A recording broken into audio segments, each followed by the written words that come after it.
কিভাবে বাসমান সবজি চাষ করতে হয়। যে কিশোরগঞ্জের নরসুন্দার উপরে এই যে দেখেন চারা রোপণ করা হয়েছে অলরেডি।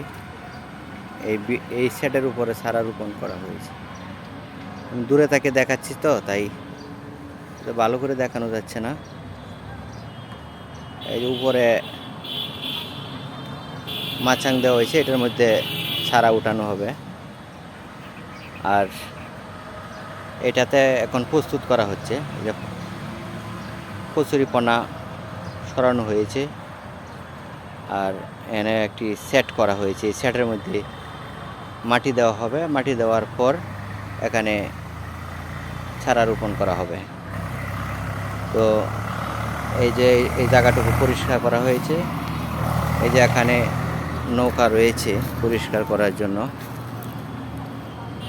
আর উপরে যেগুলি শ্বাস করা হবে এই যে সব জিনিস রাখা হচ্ছে, এগুলি দেওয়া হবে সেটের উপর। আর কচুরিপনাও পচানো হচ্ছে জৈব সারের জন্য, এটাও আমি দেখাচ্ছি।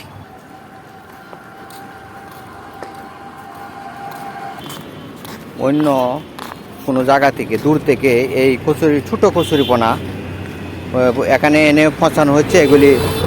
এগুলি দিয়ে সেট করা হবে। এই যে এগুলি কচুরিপনা, এগুলি আবার এই যে সেটে নেওয়া হবে। তারপর বাসমান সবজি চাষ করা হবে।